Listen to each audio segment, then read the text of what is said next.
Assalamualaikum warahmatullahi wabarakatuh. Kali ini kita akan belajar tentang prinsip dasar dalam akuisisi data magnetik.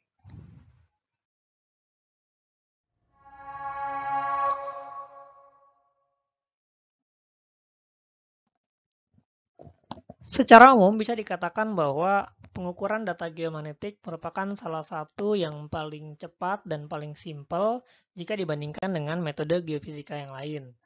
Kemudian keuntungan lainnya adalah peralatan dalam survei geomagnet atau sensor yang digunakan dalam survei geomagnet itu tidak terlalu mahal serta mudah untuk digunakan. Kemudian pada metode geomagnet juga lebih sedikit koreksi yang harus dilakukan jika dibandingkan dengan koreksi pada data gravitasi karena efek dari planetary pada data yang kita dapatkan itu hanya beberapa saja. Pertama-tama saya akan membahas tentang instrumen yang digunakan dalam pengukuran magnetik atau kita lebih kenal dengan nama magnetometer atau sensor magnetik. Secara umum, sensor magnetik dibagi menjadi 3, yaitu ada magnetometer untuk mengukur scalar field, vector field, dan tensor field. Scalar field maksudnya adalah magnetometer yang digunakan hanya bisa mengukur besarnya saja. Sementara untuk vektor dan tensor itu juga bisa mengukur arahnya, jadi besar beserta dengan arahnya. Nah, dari ketiga jenis ini ada beberapa peralatan atau instrumentasi yang dikembangkan. Untuk scalar field ada yang namanya proton precession magnetometer yang menggunakan proton sebagai sensor magnetnya. Kemudian ada juga alkali vapor atau yang biasa digunakan cesium vapor magnetometer. Kemudian ada juga Overhauser magnetometer. Untuk vector field bisa digunakan flux gate magnetometer. Kemudian ada juga superconducting quantum interference device atau SQUID yang bisa digunakan hingga mengukur tensor field. Dari semua jenis instrumentasi ini, saya akan menjelaskan dua yang paling sering kita gunakan, yaitu adalah proton precession magnetometer serta flux gate magnetometer.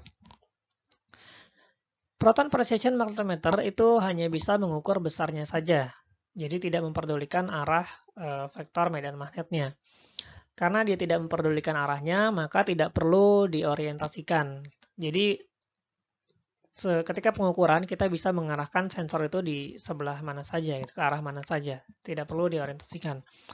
Kemudian peralatan ini atau instrumen ini juga tidak mengalami drift atau kelelahan alat, gitu. Jadi tidak perlu drift correction seperti pada metode gravity. Kemudian proton precession magnetometer itu membutuhkan beberapa detik untuk melakukan pembacaan. Jadi pembacaannya sifatnya once at a time, gitu. Jadi sekali dalam satu waktu. Satu kali pengukuran bisa beberapa detik, kemudian untuk satu titik biasanya dilakukan beberapa kali pengukuran untuk mendapatkan hasil yang akurat, gitu. Sampai kita harus mengukur akurasinya, tingkat akurasinya. Biasanya dalam beberapa kali pengukuran itu hasilnya tidak akan selalu sama karena ada noise atau ada variasi-variasi lokal yang terjadi di lapangan, gitu. Makanya kita akan melakukan pengukuran selama berkali-kali, ya. Kemudian kita rata-ratakan nilainya, gitu. Kemudian yang kedua adalah flux gate magnetometer yang dia bisa selain mengukur total field juga bisa mengukur directionnya. Jadi sebetulnya flux gate ini bisa mengukur komponen field, ya, komponen medan magnet pada arah X, komponen pada arah Y, bisa juga mengukur komponen pada arah vertikal atau pada arah Z. Karena dia mengukur komponen atau memperdulikan arahnya, jadi dalam pengukuran harus diorientasikan sedemikian rupa, biasanya diarahkan ke arah utara. Jadi di setiap titik itu pasti arahnya arah pengukuran itu ke utara, gitu, atau ke arah lainnya. Yang jelas harus tetap seperti itu. Kemudian flux gate magnetometer ini bisa mengalami drift, jadi harus terkoreksi drift. Kemudian flux gate magnetometer ini mampu melakukan continuous reading, artinya dia melakukan pengambilan data secara cepat, gitu. Sehingga flux gauge ini cocok ketika kita mau melakukan pengukuran magnetik di atas kendaraan atau menggunakan kendaraan seperti helikopter, mobil, dan lain sebagainya. Karena dia cepat, jadi bisa mengukur di atas atau dengan menggunakan moving vehicle. Strategi apa yang kita gunakan untuk mengukur medan magnet? Bagaimana membuat desainnya dan prosedur lapangannya seperti apa, itu ditentukan oleh beberapa hal. Di antaranya survei objektif, target surveinya kita apa, kemudian target size-nya, ukuran targetnya berapa, kemudian lokasinya di mana, areanya seberapa luas, kemudian resource yang kita miliki ada apa aja, serta sumber-sumber noise di lapangan itu terdiri dari apa aja, gitu ya. Nah, dari kelima hal ini ya, kita bisa membagi atau survei magnetik itu bisa dibagi menjadi beberapa strategi. Jadi ada ground survey, ada airborne survey, ada marine survey, ada borehole survey, ada satellite survey, dan magnetic gradiometer survey. Saya akan jelaskan satu persatu. Yang pertama adalah ground survey.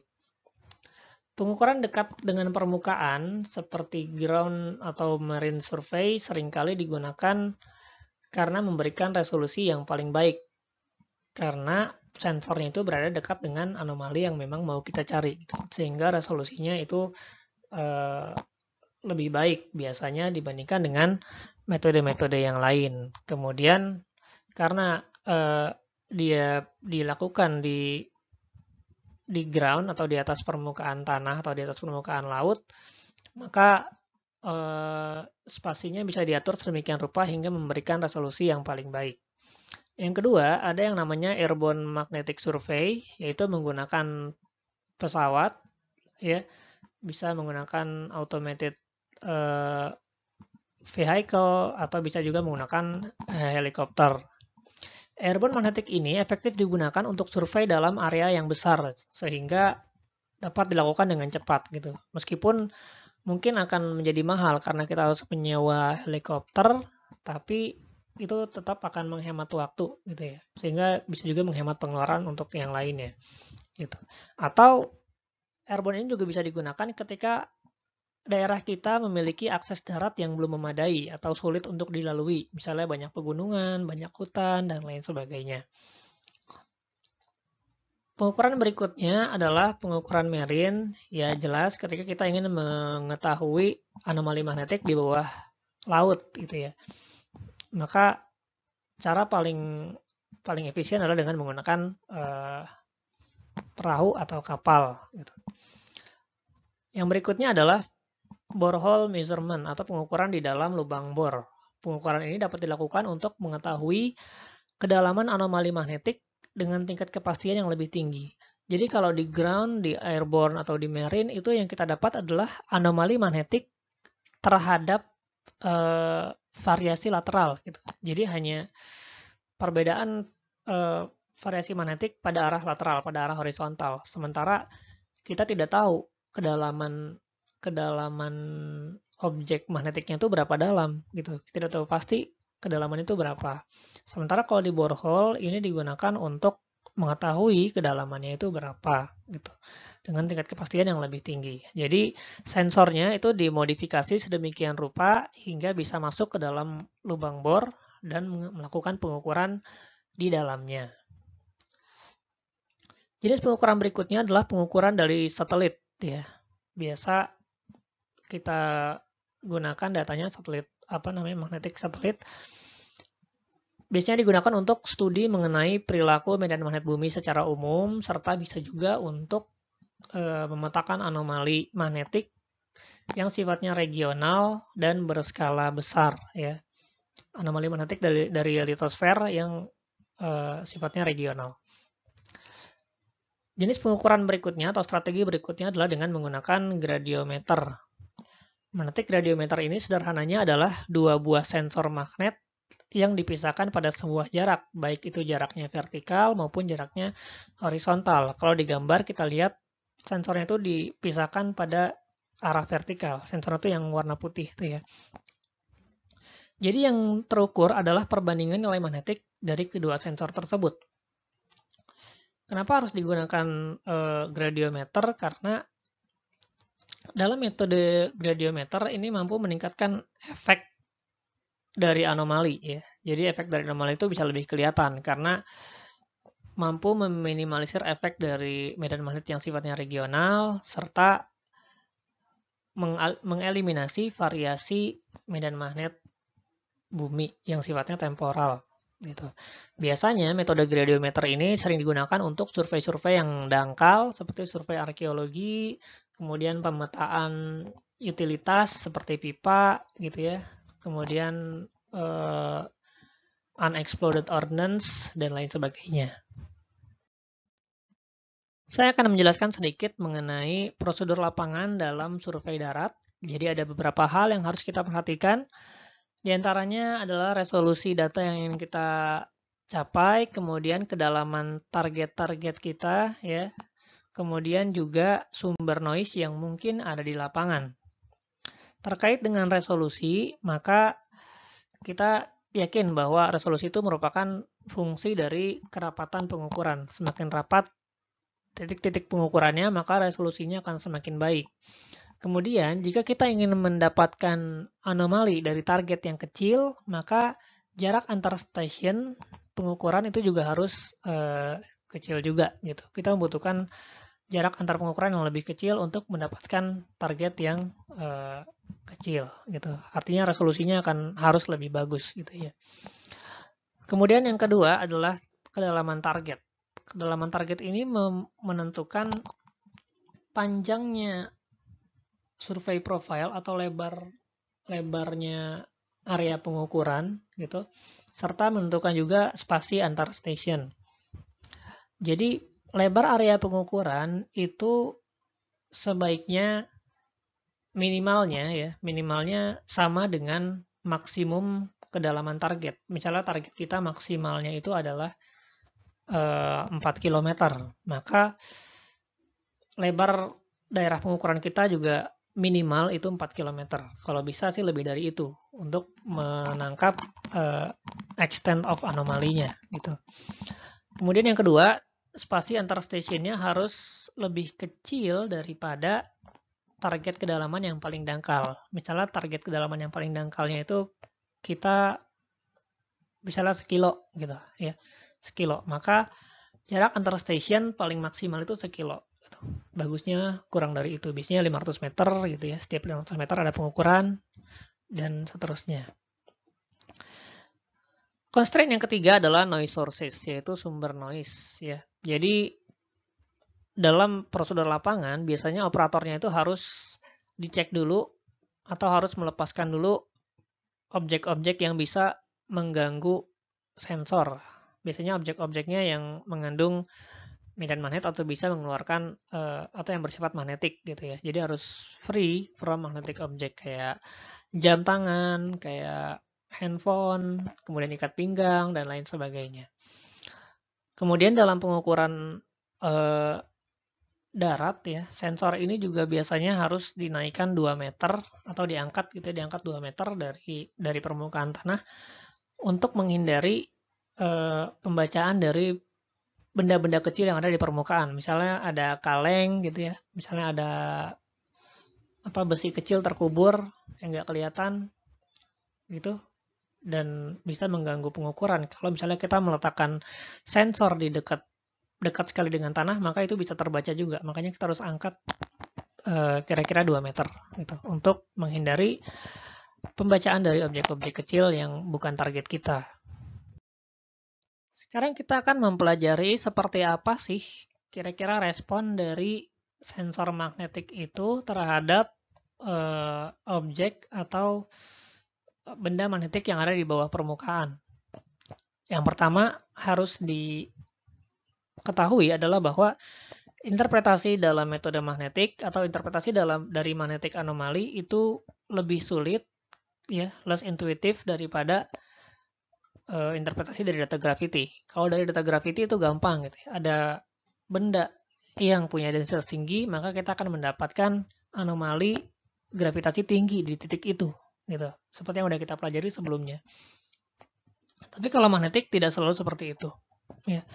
Kenapa demikian? Karena respon magnetik atau magnetic anomali itu juga dikontrol oleh dua hal. Yang pertama ada subsurface distribution of magnetic bodies.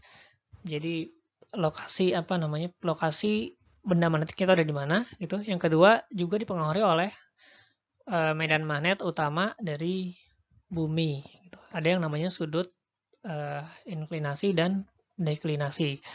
Jadi sebuah benda magnetik yang sama itu jika berada di lokasi yang berbeda, ya, katakanlah berada di garis lintang yang berbeda, maka akan memberikan respon yang berbeda. Itulah salah satu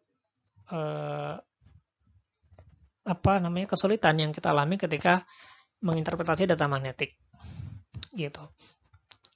Oke, misalnya ini di gambar pertama, ya, ini adalah contoh respon dari sebuah benda magnetik yang berwarna hijau di kutub, ya, inklinasi 90 derajat itu di kutub. Kalau kayak gini ini yang paling mudah, ya. Jadi ada benda magnetik, kemudian respon yang diterima adalah seperti itu, ya.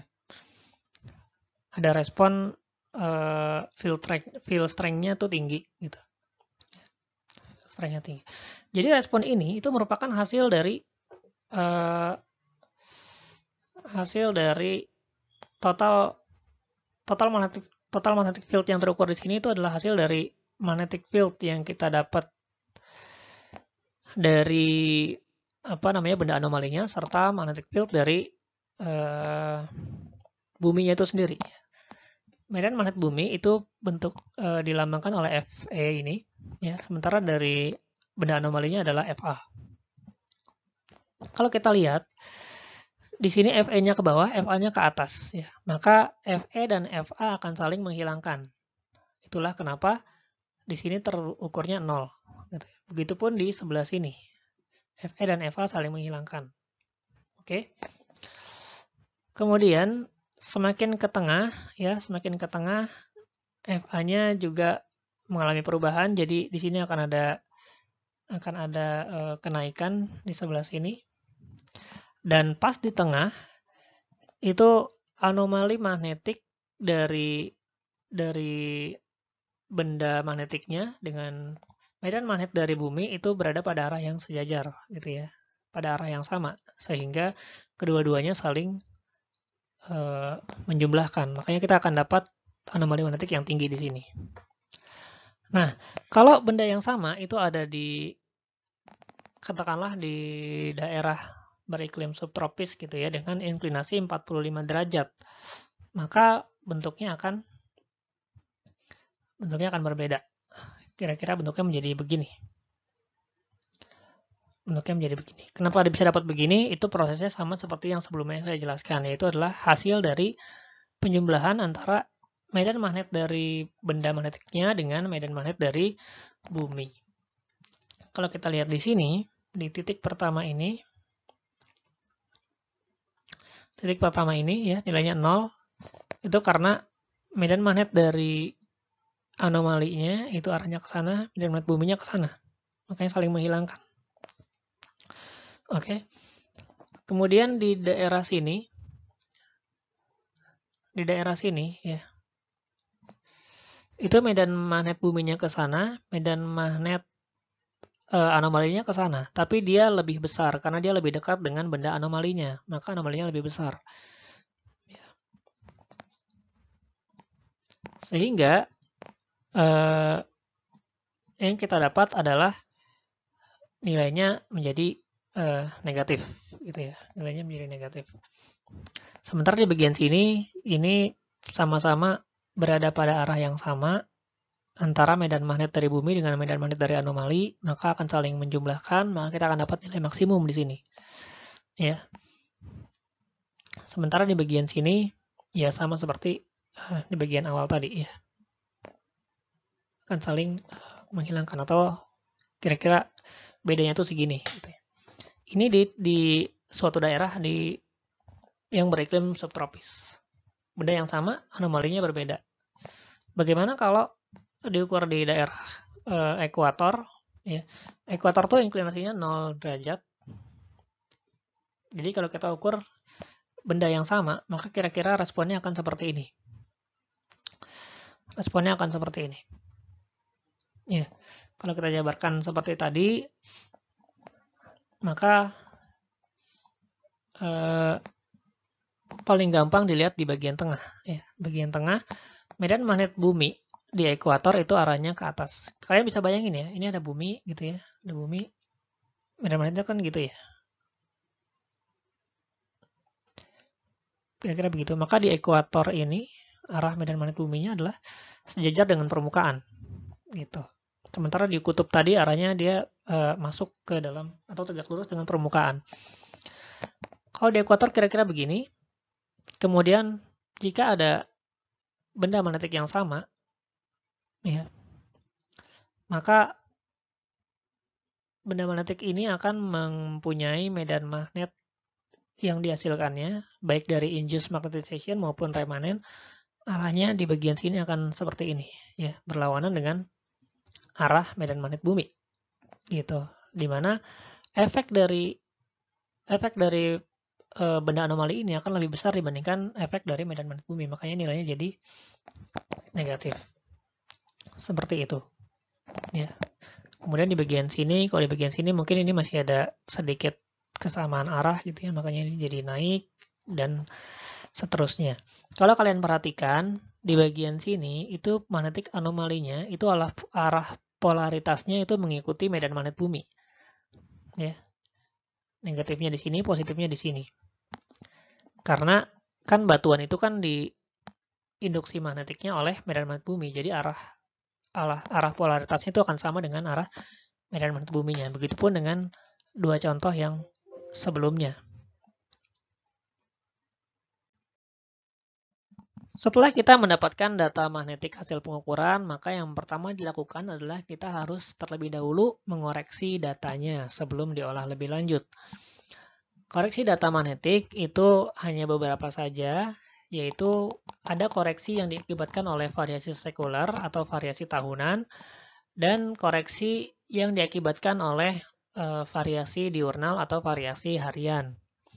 Variasi sekular maksudnya adalah diakibatkan karena medan magnet bumi itu berubah terhadap waktu di tiap tahunnya. Jadi setiap tahunnya tuh medan magnet bumi itu berubah-ubah. Gitu ya. Dan perubahan ini diukur setiap 5 tahun. Apa sih yang berubah? Yang berubah itu biasanya kutubnya ya. Kutubnya tuh berubah gitu. Posisi kutubnya kadang di kutub utara, kadang di dekat-dekat Greenland, kadang di dekat Rusia gitu. Jadi berubah-ubah. Karena dia berubah-ubah, maka besarnya medan magnet di suatu tempat juga akan berubah-ubah. Oleh karena itu harus dikoreksi gitu ya, harus dikoreksi. Ini di gambar yang atas itu adalah variasi atau perubahan medan magnet, perubahan posisi kutub magnet di selama 400 tahun dari 1500 sampai 1900 gitu ya. Ini berubahnya kira-kira begini ya. Posisi kutub utara magnet bumi. Nah, untuk mengoreksi secular variation kita biasanya menggunakan IGRF model ya. Yang juga diupdate selama setiap 5 tahun. Makanya sering disebut juga sebagai koreksi IGRF. Kemudian yang kedua, ada yang namanya diurnal variation atau variasi harian. Variasi harian ini gampangnya ya karena bumi itu berputar, maka ada efek-efek dari ionosfer yang juga mengubah medan magnet bumi. Gitu. Nah, perubahannya ini frekuensinya rendah, gitu, jadi bisa kelihatan atau biasanya berpola, gitu ya. Nah, ini bisa dieliminasi atau bisa dihilangkan efeknya dengan menggunakan teknik base rover. Teknik base rover ini adalah teknik pengukuran menggunakan 2 magnetometer. Jadi kita pakai 2, di mana satu sensornya diletakkan di base camp gitu ya, di dekat tempat ngumpul secara fix. Jadi dia ditaruh di situ aja, nggak dipindah-pindah. Yang fungsinya untuk mendapatkan nilai variasi harian. variasi diurnal. Jadi selama pengukuran dia juga mengukur di tempat yang sama gitu. Untuk mendapatkan nilai variasi hariannya. Dari situ kita akan dapat bahwa di jam segini medan magnetnya segini, jam segini medan magnetnya segini. Gitu ya. Sementara satu sensor lagi itu berfungsi sebagai rover yang fungsinya untuk mengukur nilai medan magnet di setiap stasiun pengukuran yang mau kita ambil.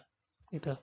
Nah, setelah itu hasil pengukuran di tiap stasiun pada suatu waktu, misalnya pada jam 1, akan dikurangi dengan atau ditambahkan dengan nilai variasi diurnal di waktu yang sama. Jadi misalnya di base itu kita ngukur jam 1 magnetnya segini, di rover itu magnetnya segini, nanti nilainya akan dikurangi. Sehingga nilai field anomali yang kita punya itu sama dengan total yang kita dapat di lapangan, dikurang atau ditambah dengan nilai diurnalnya, serta dikurangi dari koreksi IGRF-nya. Dari situ baru kita bisa olah lebih lanjut untuk mendapatkan anomali magnetik yang lebih jelas untuk diinterpretasi. Sekian penjelasan dari saya tentang prinsip akuisisi data magnetik. Jika ada hal yang kurang jelas, silahkan ditanyakan di kolom komentar atau melalui emas.